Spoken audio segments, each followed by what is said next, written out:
کی سب سے قیمتی اور بہترین رات ہوتی ہے لیلۃ القدر، جس کا ذکر اللہ تعالیٰ نے قرآن مجید میں بھی کیا ہے، اور اسی رات میں قرآن مجید نازل ہوا، انا انزلناہ فی لیلۃ القدر، جس کو عام طور پر لوگ شب قدر کہتے ہیں، اور یہ رات بہت قیمتی ہے۔ سمجھ رہے ہیں؟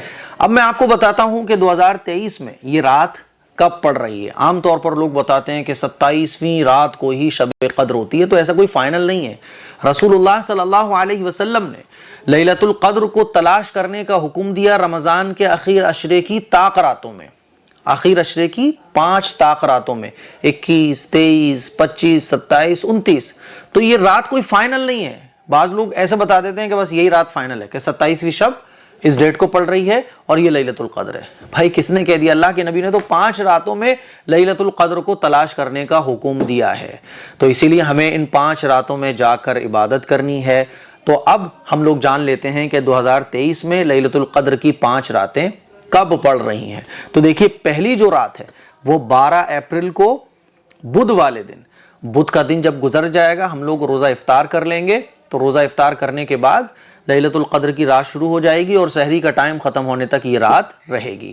تو پہلی رات 12 اپریل کو بدھ والے دن، دوسری 14 اپریل کو جمعے والے دن، جمعے کے دن جب ہم روزہ افطار کر لیں گے تو روزہ افطار کرنے کے بعد رات شروع ہو جائے گی اور سحری کا ٹائم ختم ہونے تک رہے گی۔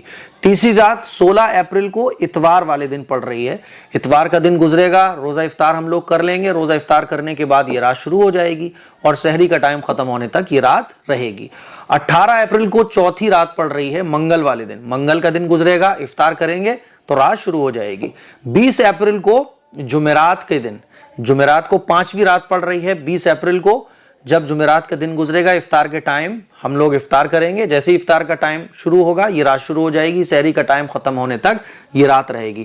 تو یہ 5 راتوں کی ڈیٹس تھیں جو میں نے آپ لوگوں کے سامنے رکھ دی۔ پہلی 12 اپریل کو بدھ والے دن، دوسری 14 اپریل کو جمعے والے دن، تیسری 16 اپریل کو اتوار والے دن، 18 اپریل کو چوتھی منگل والے دن، 5ویں 20 اپریل کو جمعرات والے دن۔ یہ آپ اسکرین پر دیکھ سکتے ہیں۔ تو رمضان کا اخیر عشرہ شروع ہو چکا ہے، اور رمضان کے اخیر عشرے میں ہمیں عبادتوں کا خاص طور پر اہتمام کرنا چاہیے، اور ایک دعا ہے جس کو ہمیں خوب مانگنا ہے۔ اس کو رمضان کے اخیر عشرے کی دعا بھی کہا جاتا ہے۔ اسکرین پر آپ دیکھ سکتے ہیں، اللہم انک عفو تحب العفو فاعف عنا۔ اس دعا کا ترجمہ ہے، اے اللہ تو معاف کرنے والا ہے، معاف کرنے کو پسند کرتا ہے، اے اللہ تو ہمیں معاف فرما دے۔ آپ اس طرح بھی اس دعا کو پڑھ سکتے ہیں، فاعف عنی یا فاعف عنا یا کریم، تینوں طرح سے آپ پڑھ سکتے ہیں۔